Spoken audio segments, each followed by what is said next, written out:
In this video, we are going to work on solving radical equations.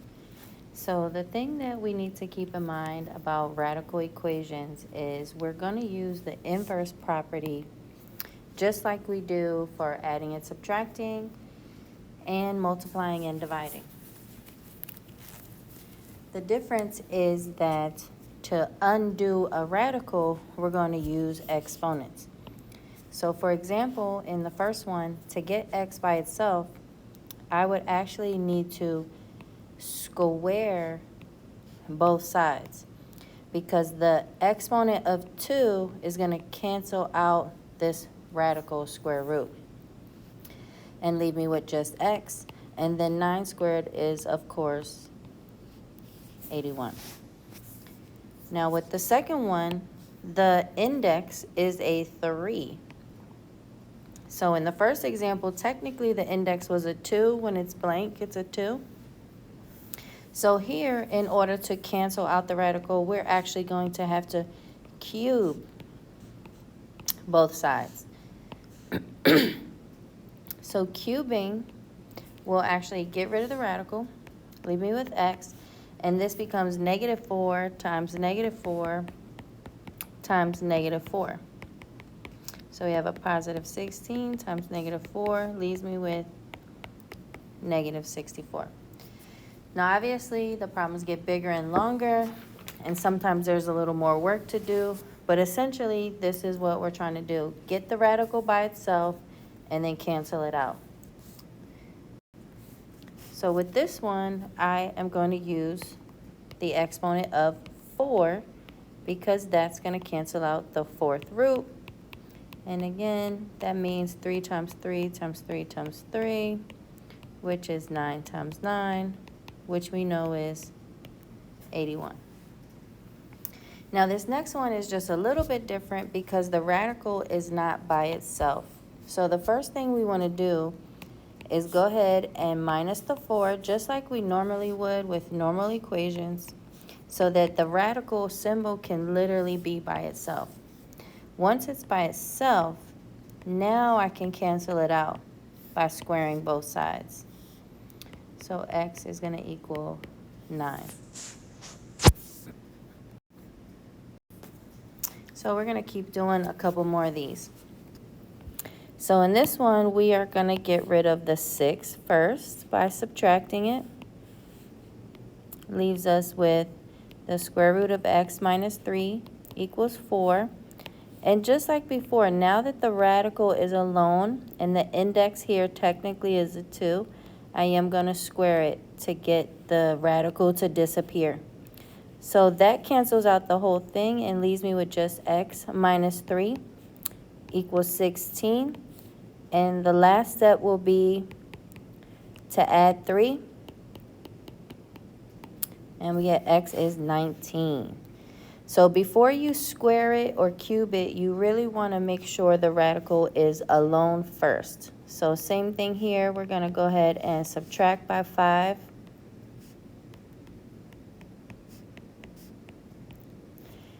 So that the radical can be alone. And once it's alone, then we can square both sides. That exponent cancels that radical. This is -2 times -2, which is a positive 4. And the last step to get x by itself will be to add 4.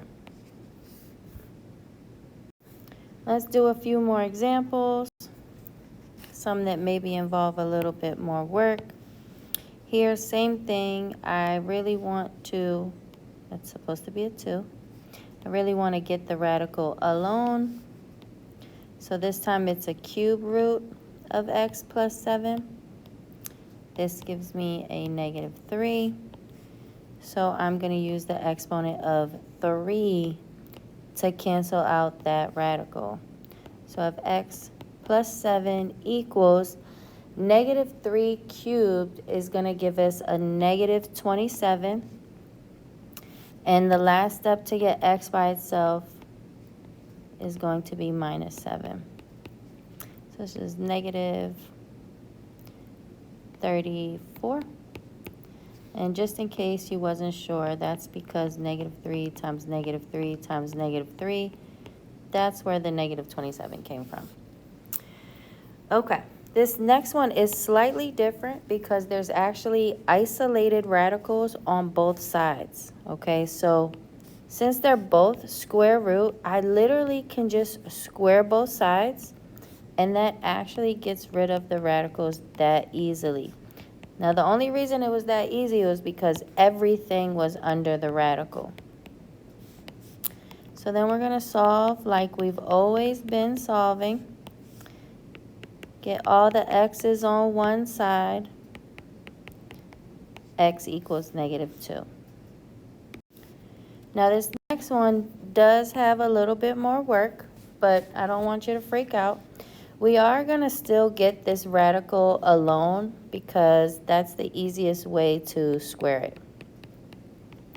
The problem is when I subtract the 2 on the other side, those are not one singular term.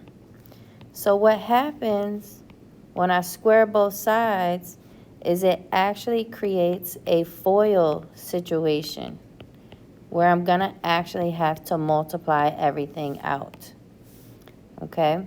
So that gives me x squared, -2x, -2x, plus 4. I'm just bringing this down. And at this point, I'm just going to move everything to the left and set it equal to 0. Because I can see because of this x squared, I'm going to have more than one answer. So I'm actually going to move these this way. So this simplifies to x squared minus 4x plus 4. I'm going to minus the x and minus the 4 because I really want everything to be on one side. So I have 0 equals x squared minus 5x, and this cancels. So the goal here is to solve for x. And right now, I have a quadratic. The only way to solve a quadratic is either to factor or do the quadratic formula. So I'm just going to rewrite it up here. I'm going to factor. I can clearly see there's a GCF here. And this is how we get our 2 answers. This is going to be one answer. You always set them equal to 0. And there's my second answer. So I have x is 0, and I add 5 to both sides. X is 5. I am going to do one more, and this one is a little longer because there's going to be lots of foiling going on. As you can see here, I can't really isolate the radical. No matter what, that 1 is either going to be on the left side or the right side. So we're going to basically have to cancel out one radical at a time. So this first time when I square both sides, that first radical cancels, which is pretty straightforward. But this second side, it really does create quite a FOIL type of problem. Okay, so I'm actually going to write this in another color so you can really see these are 2 separate things. Okay, so I have 1 times 1. I have 1 times the square root, so it's literally 1 square root of x minus 7. Then I come here, I have another 1 times the square root of x minus 7. But this last one, radical times radical, is actually just going to leave me with plus x minus 7. The radical symbols cancel out. So now what I'm going to do is simplify as much as possible. These guys go together. They're like terms. That gives me a 2 square root of x minus 7. And I'm going to bring down everything else. I want to get these together, the positive 1 and the negative 7. That gives me a -6. So I have 2 radical x minus 7 plus x minus 6, and I'm still here. So the only way I'm going to get rid of this radical is if I get it by itself and then square. So I am going to subtract x, And I'm also going to add 6. So subtracting x, adding 6, these cancel, which honestly I don't care. It's -1 equals 2 radical x minus 7. So I am going to erase a couple things because I am running out of space. So let's erase some of this up here.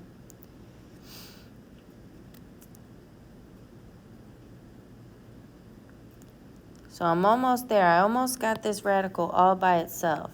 So I'm going to rewrite -1. Let me rewrite that. I want it to look regular. Here we go. -1 equals 2 square root of x minus 7. So I am going to divide by 2 because I really do want that by itself. Now that the radical is by itself, now I can do just like I did earlier, which is just square both sides. That's going to cancel. And squaring a fraction is literally just -1/2 times -1/2. So it's going to be positive 1/4. I'm going to have positive 1/4 equals x minus 7. The last step to get x by itself would just be to add 7. So I could say x is equal to 7 1/4.